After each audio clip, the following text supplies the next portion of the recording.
Now, we are going to talk about a controversial sex education leaflet that's been causing a bit of a stir. So picture the scene. Your teenage son or daughter comes home from school, gets their books out, and one of them has the title 101 Ways to Show Someone You Love Them Without Having Sex. This is probably not what you're expecting. So you open the book and you find suggestions including nibble their ears, go on a love boat, also buy them some nice underwear, and even suck their toes. I know. But the book was being given out to pupils at a school in Wigan around about the age of 12. So Nadia, Kiki's 12. Do you think this would be appropriate? I mean, I tried to find my outraged self because I realised this is very outrageous. But then I was sitting backstage before I came on and I thought, I'll be lying. I'm not actually that outraged. And if Kiki were to come home with this book, to be honest, and I think this is probably the case for most 12-year-olds these days, we'd probably have a good old giggle about it. I mean, in there, I think that there is also some other love. You know, the other thing I felt the immediate stress of date night.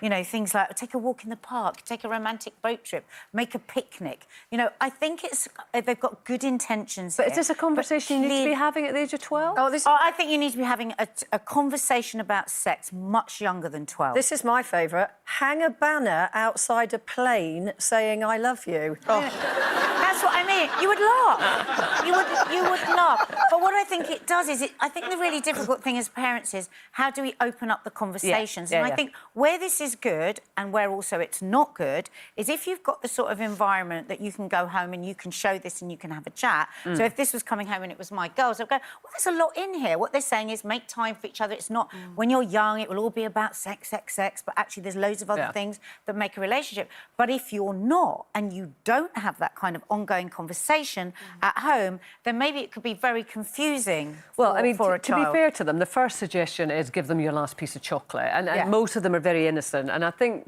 toe sucking is number 26, if you want to look it Still in there, up. though. It's still in there, I know. I mean, well, I've got to the age of 56 and I ain't sucking anyone's toe.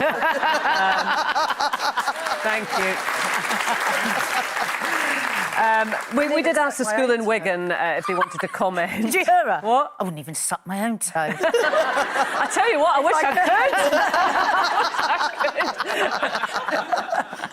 I might do a guy. Actually, no. Let's go on a tangent here. Let's just do it. I can't lift my leg that high, OK? I've got one here if you want it, honey. No. But you know what? It's a really can I just say, sorry, thing. we did ask the school who wanted to comment, the school in Wigan, and they didn't want to comment, and that's fine. But we did also ask the company that supplies the books. And it's interesting what they said. We use our magazine as a workbook to help teach sex education topics, not in isolation, always supported by peer discussions and group work led by experts in this educational field. And I think that's what you say, Nadia. Yes, OK, ideally the parents would be doing it, but that's not always the situation that children find themselves in. Well, this chap, actually, that's complained about it, and my heart does go out to me, he said, you know, his daughter came home with it. She showed it to her mum. Her mum went, talk to your dad about it. And then the dad... He said, we're just not in that place. We're not that kind of a family. And I think to have it pushed on you in that way isn't right. But I do think that we are a bit too tight in this country about talking about sex. And I think if you're not talking to your child about sex, somebody else is. And I prefer it to be me. Well,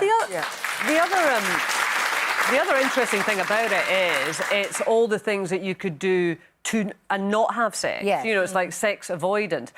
Maybe we just teach them how to have good sex. Boy, we're all still trying to find out ourselves.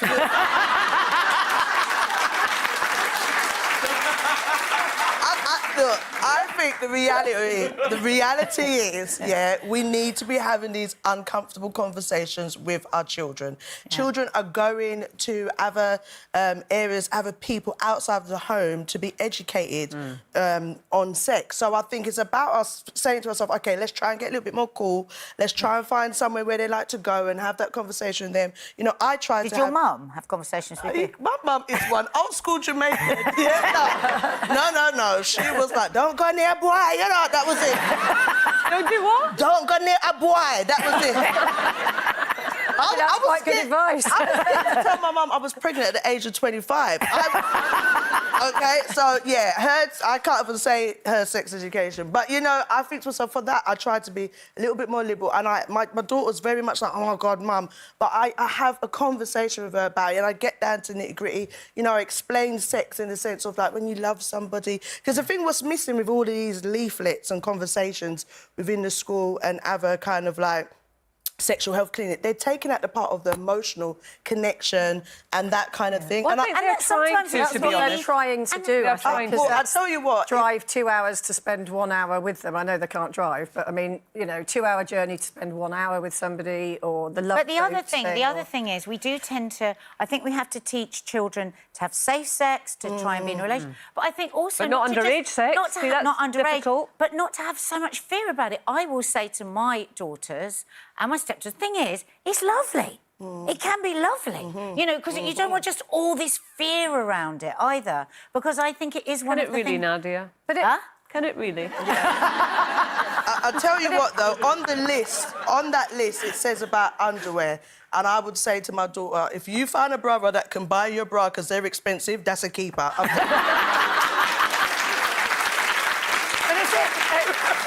I think you're right about what happens in the home is really, really important. Yeah. But what happens if they don't have that at home, you know? Exactly. And then is it the state's responsibility, which I guess is what they're trying to do here, to kind of minimise... Yeah, and it's interesting because, I mean, we did do a poll on this, who should primarily be responsible for teaching the kids about sex, and 83% of you said parents rather than schools at 17%. Yeah. But it's not always like That's that. the ideal world, though, isn't But, it? you know, It's not the ideal world. you know, we're a country that come from all different cultures, all kind of backgrounds, all different views, all kind of different religious views. So kids are inevitably going to get that filtered through their parents. Like, your mum didn't want to talk about it. But actually, maybe 12-year-old Judy could have done with a chat at school that was kind of free of what your mum was thinking. Everything I ever learned was through Jackie magazine. Absolutely. But my advice would be is if you feel really uncomfortable to talk to your daughter or your son, text them. That's what I do. Yeah. Because they don't You want to use that hear a it. lot, don't Text you? them. But Nadia and I would both like to thank Jackie Collins very much. She's sorted us right out. But Jackie, if it was you, Jackie, we'd get wrong on this, don't we? But whoever it was with the goldfish, that was too far. And if you're of a certain vintage, you'll know exactly what I'm talking about.